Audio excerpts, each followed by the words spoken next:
So, as you guys probably all know, this class is about the art of relationships.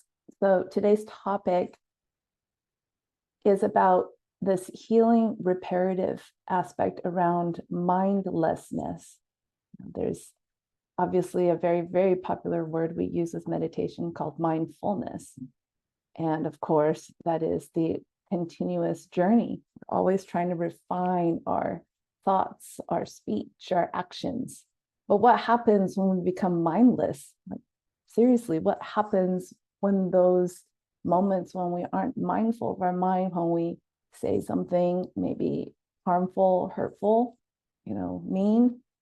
Maybe we behave in a way that's very selfish and self-centered, and other people like, dude, so rude, right? Or we have mindless thoughts that are either just in a constant loop that doesn't really get us anywhere, doesn't solve anything, and or it might look like some negative self-talk that just continues to like berate ourselves and just is like this subtle aggravating, agitating thing always at the background.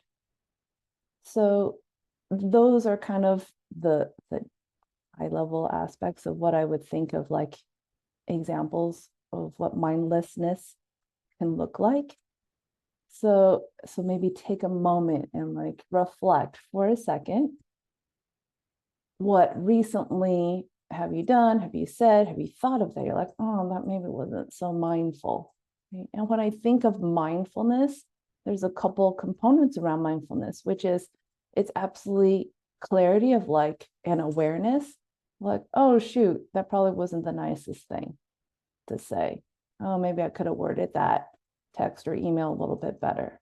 Right? Oh, dang, I really got super frustrated and angry and hurt, and I actually lashed out in whatever way I lashed out.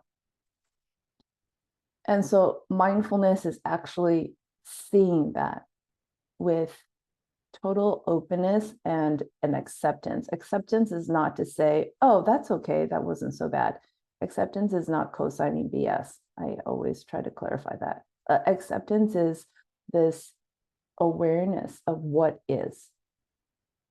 And with that awareness of what is, then we bring in the aspects of compassion, empathy, loving kindness, all the things that people hear, if not in Buddhist realms, but also like in Christianity, like maybe across the board of the spiritual development and personal development and spirituality, right? So mindfulness is this training and this practice that we do that is the other side of meditation. Because seated meditation is awesome. Sometimes it's frustrating because we feel like there's a lot going on in our thoughts and we're like, oh, I just want to kind of, you know, quiet it down and I want to have a really still, calm meditation. But overall, meditation is this simple, not always easy practice, but you sit and you try to still your thoughts and your mind. And when you do, there's tremendous, at least for my experience, tremendous peace and tremendous clarity that comes forth. And then also tremendous power in the sense of personal power, where you come off the meditation cushion, you're like, oh, right, this is how I need to address XYZ. This is the, more mindful, skillful way to do, ABC.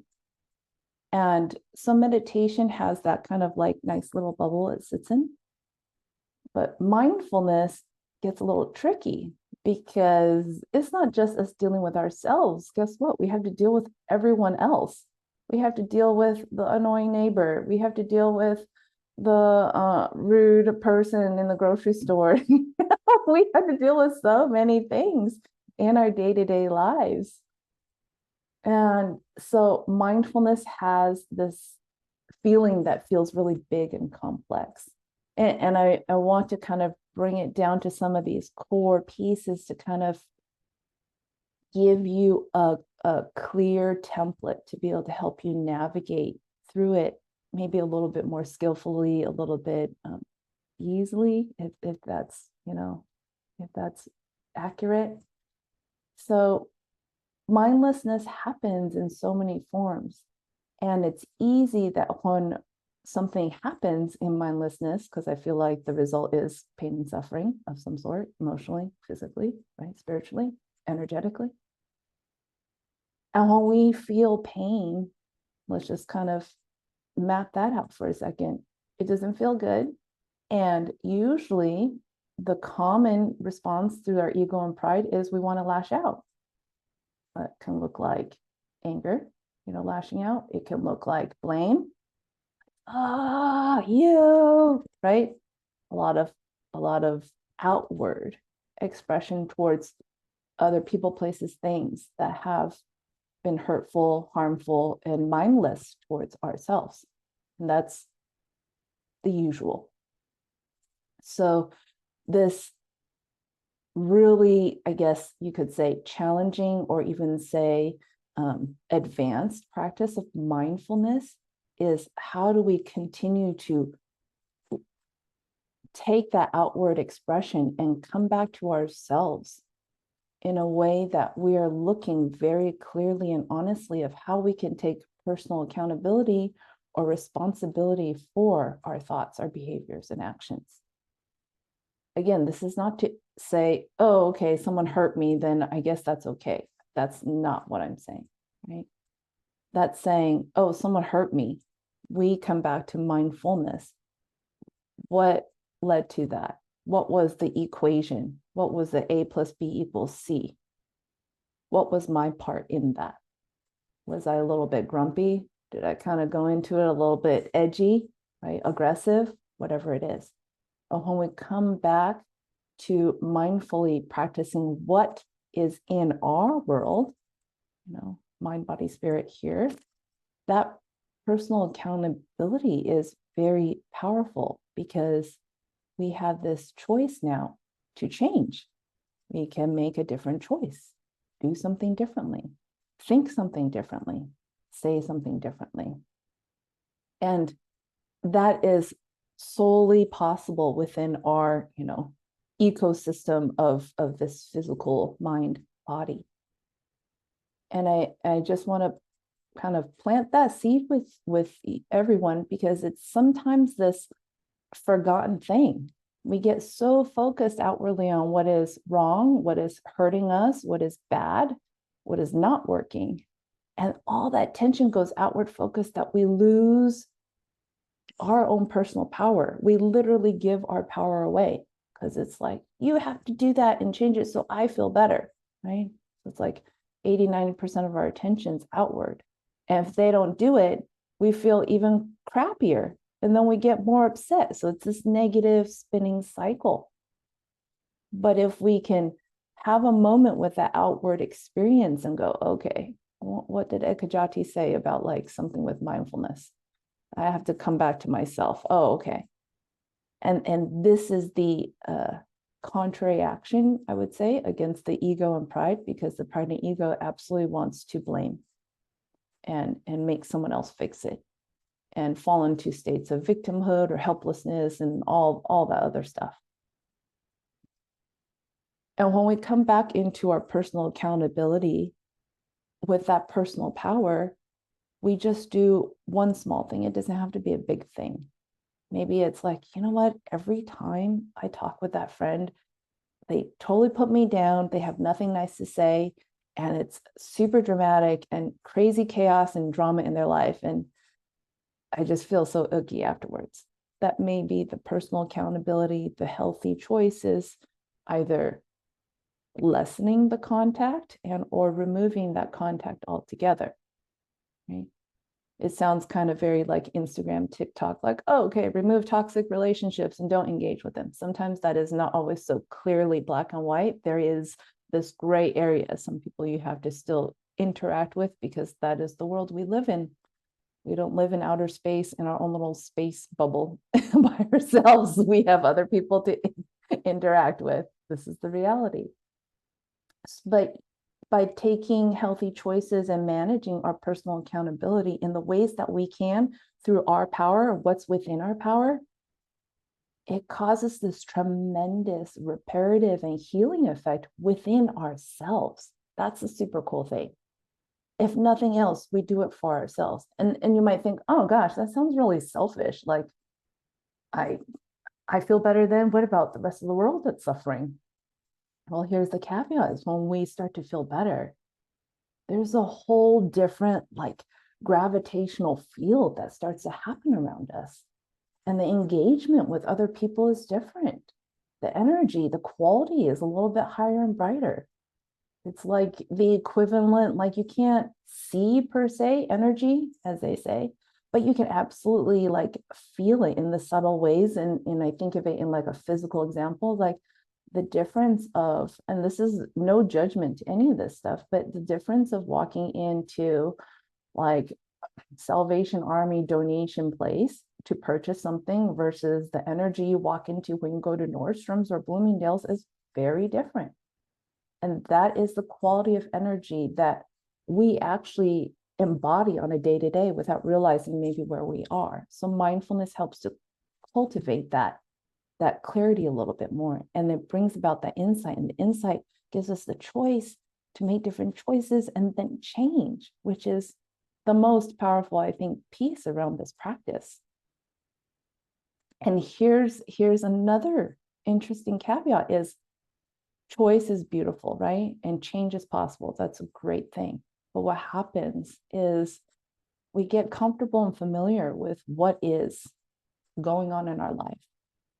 You know, I think of this thing that actually really did happen. It was like so heartbreaking for me is one of our friends, I don't know what exactly it was. They were like constantly having these crazy bug bites in their house, like on their legs and like welts and all this stuff like that. It was like horrible. I'm like, oh my gosh, that looks so painful. Like, can I help you? You know? And I was like, why don't you get a pest control person to come in and come and like eradicate whatever it is that's eating you, you know? They're like, no, I don't want to do that. I don't want the poison, you know, I don't, you know, all this other aspects around why they couldn't or wouldn't and didn't want to. And I helped to the extent that I could. It's like I offered some like organic, like non, you know, like poisonous, whatever stuff, but this was still happening. And I would say it's probably happened for the past couple years. Like every time the weather gets a little warmer, it kind of just starts to exasperate whatever is in the house. And I'm just like mortified for them and really like my heartstrings get pulled. So then finally another friend couldn't stand it anymore and actually ordered the pest control for them and scheduled it. And I was like, you know, because there's this fine balance of like, we have this choice to make the choice, but then some people don't make that choice and it continues suffering, right? I think that's probably the hardest thing that I've encountered on this path and practice is sometimes we have such great clarity, insight for our loved ones. We're like, you just gotta do that and it'll be better. And they're like, nope, nope, nope, I'm okay. You know, all these welts on my legs is like creeping up and it's like super annoying. And it's okay. I'm like, so she ended up letting the friend order the pest control. And lo and behold, guess what? No more freaking bites. Oh my gosh. Was that a mind blown thing? Right? Funny, not funny is this is the reality of how our ego mind works. We get comfortable and familiar and we stave off the healthier choice because like I can manage it. It's not so bad. I'm just gonna wait through summer. It'll all go away. And this is the core component of suffering. We get comfortable and familiar. Specifically, our ego gets comfortable and familiar. And we just keep doing the next thing, the next thing. And it's like our head is down. We don't even get a chance to look up and see like the forest for the trees aspect, right?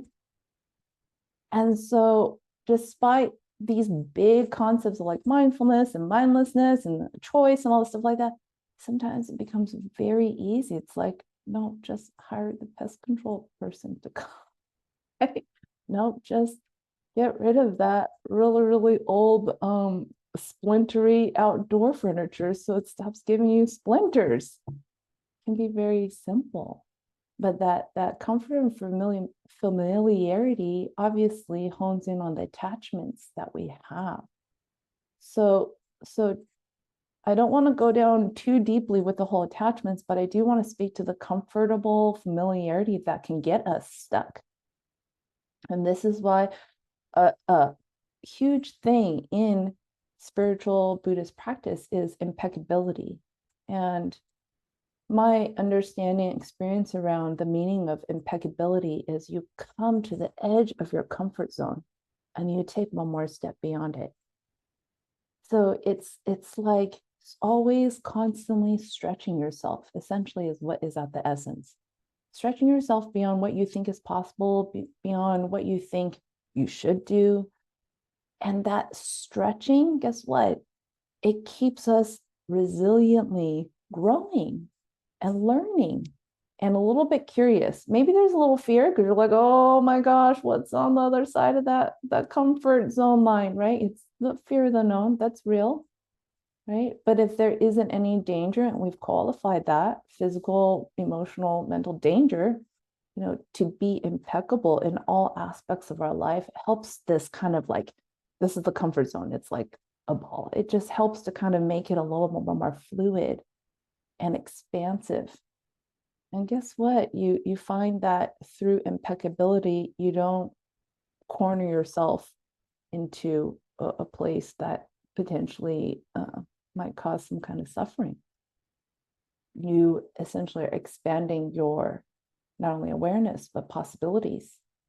And that becomes super cool and powerful. So I leave that with you guys today. I know, big stuff.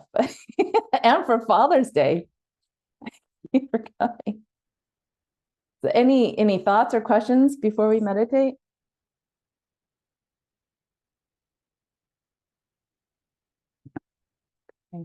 Okay.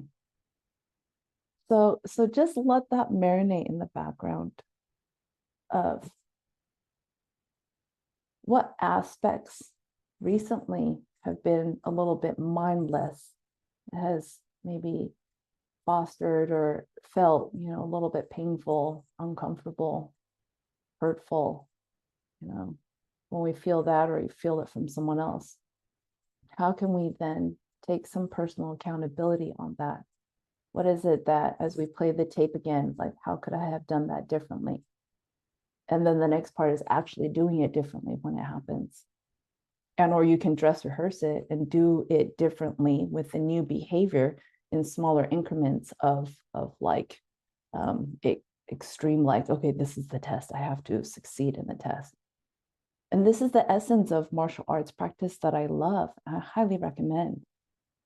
Because in martial arts, the art I train in and practice in is called Aikido. It's a Japanese art. And with all the different techniques out there, the core piece I want to share is kind of like a metaphor and like a visualization to give you guys around this power of having personal accountability and choice. Is, let's say the attacker grabs my wrist and I think, oh shoot, and we're facing each other. It can feel a little scary.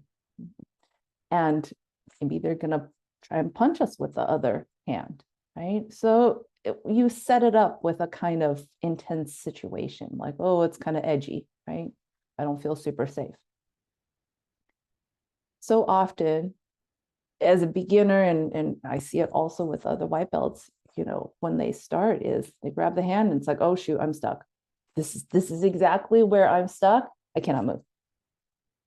But then as we learn and we go through the practice, we realize, oh crap, you know what? No one's holding on to my feet. I can walk forward, I can walk backward. My whole other arm is totally free. They only have this one aspect on our wrist that's gripping and it feels very intense. And that's where we come into our outward focus and we're like, oh crap, I give up. You're gonna punch me. I've lost. And instead, to come inwardly, right, and recognize, oh, what is free? What can I move? Oh, this arm is free. Oh, my hips are free. No one's holding my hips. They're just holding my wrists, right? Oh, I can move my feet. I can move this angle. I can move that angle, right? And that becomes the beginnings of what martial arts practice is. You start to find where you are free in your life, and you make a choice to then move in that direction. And obviously, this is in a setup of like techniques and everything like that, because over all the thousands of years, they learned actually, when you can move, don't go that way, because that's where you're going to get hit with another fist. Go this way. And that's where the techniques have this structure around what movements can look like. But it's just super fascinating how easily we get grabbed or we get held somewhere and we feel that pressure and tension. We're like, oh, I'm stuck. I can't move. And it's easy to fall into the ego trap of like, I can't do it, I give up. Right? When in reality, it's coming back to ourselves and like, okay, where am I free and how can I move? Which is incredible because Sensei all the time is showing us all the possibilities when you're like, I really don't think that's possible. When three people are holding on to me in all different areas, how am I going to get free? Or when I'm pinned against the wall with a couple attackers, Sensei's like, oh, you just do this, this, this. I was like, that's why you're Sensei.